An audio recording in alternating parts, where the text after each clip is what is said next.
It's easy to think of space as infinite. After all, it does never seem to end in any direction when observed with our own eyes. It is easy to imagine that this extends forever, even though we know that this is not true. We can see a great deal of space, but only a part of the whole universe. This is what we call the observable universe, and its size is truly staggering. But how big is the observable universe exactly? Well, that's what we'll investigate today. How far away is the edge of the universe? There are many ways to describe the size of the universe. Sometimes people talk about its age, which is currently about 13.8 billion years. That's how long the universe has been around. But if you want to talk about the size of the universe, we need to look at distances. And there are different ways to define what distance means in cosmology. Sometimes we talk about the Comoving Distance, sometimes we talk about the physical distance, and sometimes we talk about the Conformal Distance. They are all different, and we will briefly talk about them today. But let us start with the most intuitive one. If we were to ask, what is the furthest away place that we can see, then the answer would be simple.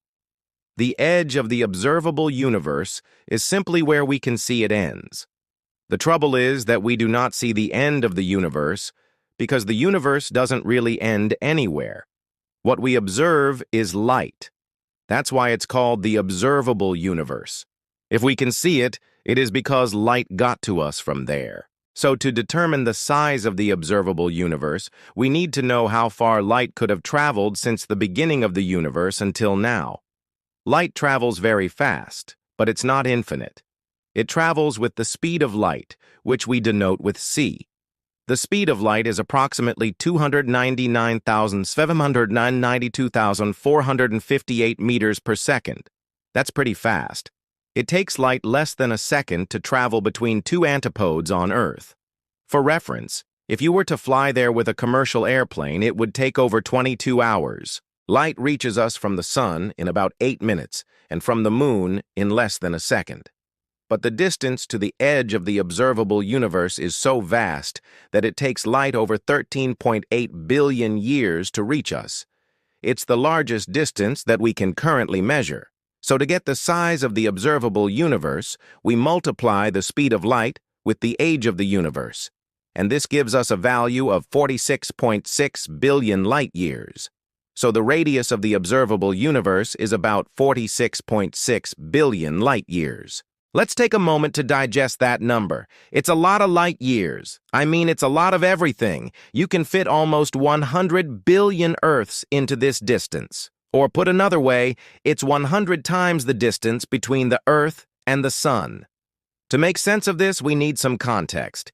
You may have heard that a light year isn't actually a unit of time, but a unit of distance. It describes how far light can travel in 1 year. We use it because otherwise the numbers would be too large to handle easily. So when we say the radius of the observable universe is 46.6 billion light years, we mean that light needs this amount of time to travel from the most distant places that we can see to us. The size of the universe is unimaginably large. Even though the age of the universe is unimaginably large, but the distance to the edge of the observable universe is actually slightly larger than 46.6 billion light years.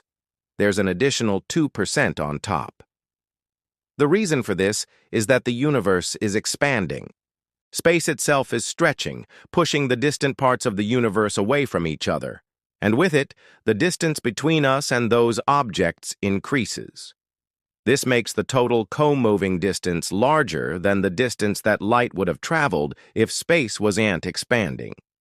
In the scientific literature, you will often find this additional expansion taken into account, and the distance to the edge of the observable universe is given with the Comoving Distance. The Comoving Distance to the edge of the observable universe is about 14.3 billion parsecs. Now, if you don't know what a parsec is, don't worry. You're not alone. A parsec is yet another unit that we use, because otherwise the numbers would become even more cumbersome. 1 parsec is about 3.26 light years. Therefore, the co-moving distance to the edge of the observable universe is about 46.5 billion light years. just a tiny bit larger than the distance that light would have traveled to get to us. Okay, so we have two measures for the size of the observable universe, 46.5 billion light-years and 46.6 billion light-years. Which one should we use? Well, it depends on what we want to use it for. The important thing to remember is that both values are correct. They just describe different things. The first value is the comoving distance, also called the proper distance. It tells us how far away an object is today. The second value, on the other hand, is the physical distance. It tells us the distance in space if we freeze the expansion of the universe. We can illustrate this by imagining ourselves to be ants on a balloon. If the balloon represents the universe and we move around on it, then the distance between us and other ants would increase as the balloon stretches. This distance would be the comoving distance. But now imagine that we pin ourselves to the surface of the balloon and then stretch the balloon. In this situation, we still move away from each other, but now the distance between us is the physical distance. It tells us how far away something would be if we stop the expansion of the universe. Which distance we use depends on what we want to use it for. If, for example, we want to talk about how far away the most distant galaxies that we have observed are, then we should use the comoving distance. This distance tells us how far away these galaxies are today. If, however, we want to talk about how large the universe would be if it weren't expanding, then we should use the physical distance. This distance tells us how large the universe would be if we were to stop the expansion of the universe.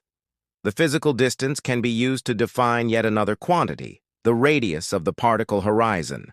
The particle horizon is the largest possible size of a region from which light could have reached us since the beginning of the universe. Its radius is about 43 billion light-years. Anything that is further away hasn't had enough time to send light our way. It's important to note that the particle horizon is not the same as the event horizon of a black hole. It's a completely different thing. The last distance that we need to discuss is the conformal distance. The conformal distance to the edge of the observable universe is half that of the physical distance. It's about 23.2 billion light-years. The conformal distance is the preferred distance in cosmology because it simplifies some mathematical expressions. So if you look through some papers, you will often find the conformal distance being used. Let us summarize the main points of this video. The distance to the edge of the observable universe depends on what we want to use it for. The physical distance is about 46.6 billion light-years. This is the distance that light would have needed to travel to get to us if the universe wasn't expanding. The comoving distance, on the other hand, is about 2% larger than the physical distance. It accounts for the expansion of the universe and tells us how far away the most distant objects that we can see actually are. Finally, the conformal distance is about half of the physical distance. It's about 23.2 billion light-years. It's the preferred distance in cosmology because it simplifies some mathematical expressions. This was a rather short video. If you enjoyed it, please subscribe and check out the other videos in my library. If you have any questions or comments, please leave them below. Thanks for watching.